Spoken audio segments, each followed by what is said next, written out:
Hey guys, welcome back to my channel. So today I am going to focus on gym exercises for legs. Recently I've been doing a lot of cardio at home workouts, but I really want to show you guys some of the stuff I do at the gym that really targets my legs and my glutes and makes a really big change in how I look by just doing these exercises. So the next 3 videos are going to be different exercises that are going to be targeting your legs and your glutes. It's going to be separated into 3 different categories. So the first one is going to be squats, the second one is going to be lunges, and the third one is going to be other exercises that you can even do at home, but I'm also going to show some exercises on machines. So stick around and see what I have in store for you guys. Okay, so for the first exercise, we're going to do just regular barbell squats. If you guys have to use lighter weights, if you can't do the normal squat rack barbell, you can grab the lighter weights. If you have to start with like 40 pounds, 50 pounds, do what's good for you. If you just started working out, make sure you start with a light weight. Okay, even the 45-pound barbell can be a little heavy, so if you even have to, start with normal squats. Don't even use the bar, because we're still going to use the same concept either way. So for the barbell squat, when we're using the bar, you're going to put the bar on your traps. Make sure it's not on your neck, like directly on your neck bone. You want to put it right here, so right on this muscle, and you're going to hold it, okay? You want to make sure that when you go down, your chest is up high. Don't let your chest fall down.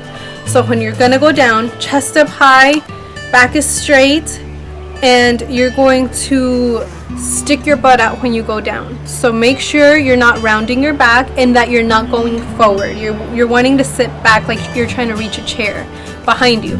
So if you have to, you can always put a bench or a chair behind you if that's going to help you out with not going forward.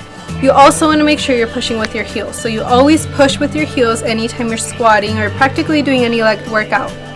You're going to push with your heels. And what that does is it kind of automatically targets your butt. It kind of engages your butt that much more rather than you just pushing with your toes. So if it's really hard for you to push with your heel, what you can do is put 2 5-pound plates. So 1 5-pound plate on one foot, 1 5-pound plate under the other foot, and you step on that with your heel and you do the squat like that. That way you can actually push down with your heel without maybe having pain or having discomfort if you don't have enough ankle mobility. Okay, so just like the video showed, you're just going to go down and up as many reps and as many sets as you're planning to do. The better you get at it, the more weight you want to add. The main thing with any squats or any legs is you want to make sure your back is strong enough to handle the weight you're using.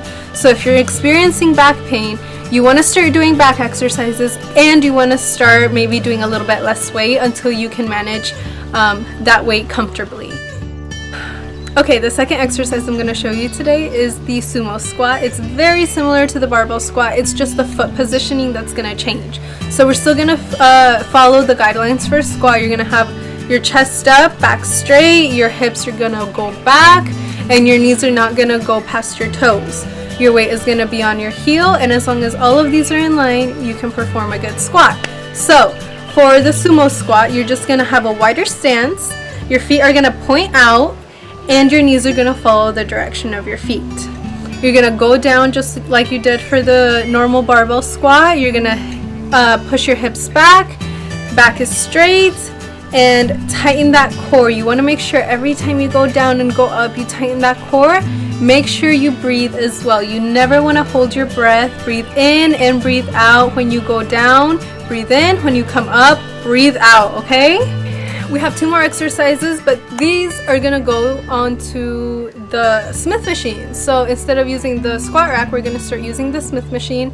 The difference between the squat rack and the Smith machine is that the Smith machine has latches where if you are not able to push this weight that you're using, or if you started cramping or anything happened during the exercise, you can latch on and the weight won't fall. Versus the squat rack, you don't have any support. If you don't have a spotter behind you, and you can't push that weight is either gonna fall or you're gonna be stuck. So you want to make sure that if you're gonna start pushing the limits and going a little bit heavier, you can always try to go on the Smith first and go on the squat rack a little later when you know that you can handle that weight. So I like to push my limits on the Smith machine. I always try to add more weight than what I can usually do on a squat rack. So for the Smith machine, we're gonna do a sumo squat again. So same concept, your feet are gonna point out, your knees are gonna follow, but on the Smith machine, you're actually gonna step a little bit further than what you normally would on a squat rack. So on a squat rack, you would normally stand up straight. On a Smith machine, what I like to do is I like to take one step forward so that I'm kind of leaning on the bar. That way, when I go down, I'm not gonna be like this. I can still have my back straight since the Smith machine limits your mobility. So if you feel comfortable to use the Smith machine, I would suggest you doing that. I like it like that. I've had other people that just do it like a normal squat, but for me, I think it works my back a little bit kinder. It's not putting too much stress on it, so you can always try both ways, but I suggest you just take a step forward and go down, leaning a little bit onto the bar, just to have a little bit better form. So the sumo squat, it's gonna be the same thing. The only difference is you're gonna be leaning on that bar. So feet are pointing out, your knees are gonna follow, your back is straight. If you feel like your back is starting to cave down, you wanna either lower the weight or change the position that you're standing. You might have improper form. If anything ever hurts, make sure you're checking your form. But same thing as a squat rack, you're gonna do on the Smith machine. The last exercise I'm going to show you guys on this video today is going to be a narrow squat. So for the narrow squat, I really feel it burn in my glutes. I really like this exercise. I really feel it burn in my quads also. I think it's a great quad exercise.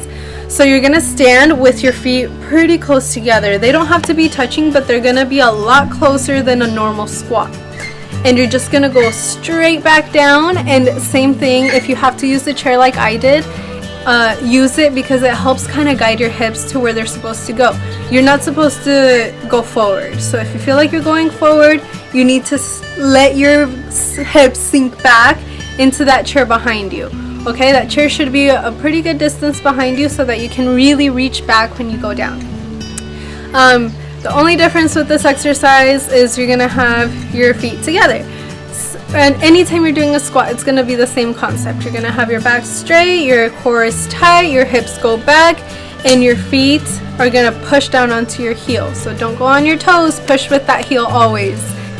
Okay, so that is all I have for you guys today. I hope you guys liked this video. I hope you got some knowledge out of it. I really want to provide you guys with some...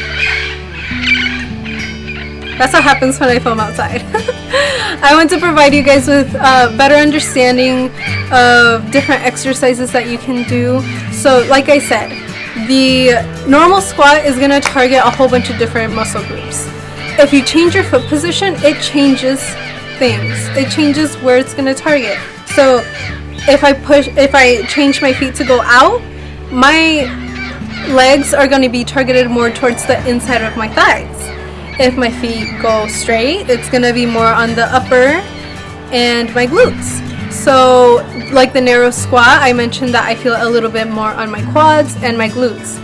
The sumo squat, I feel it more on the inner thighs as well as my glutes. So either way, you're going to get a good glute workout, but you always want to do different positions because your body gets used to things. You always want to surprise your body, that way you get the best results out of anything. So if you guys have any suggestions for what else I can show you, let me know. I always want to provide you guys with more information. I'm only 21, but I've been working out since I was 16. I'm learning just like you guys are learning. If you just started your fitness journey, I really wish you the best. Don't give up on yourself, because when you accomplish your goals, it's gonna be the best feeling in the world. So just hang in there. If you need any help, let me know. I would love to help you, and I just hope you guys have a great day.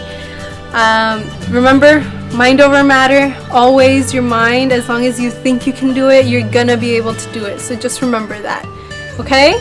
I'll see you guys next time.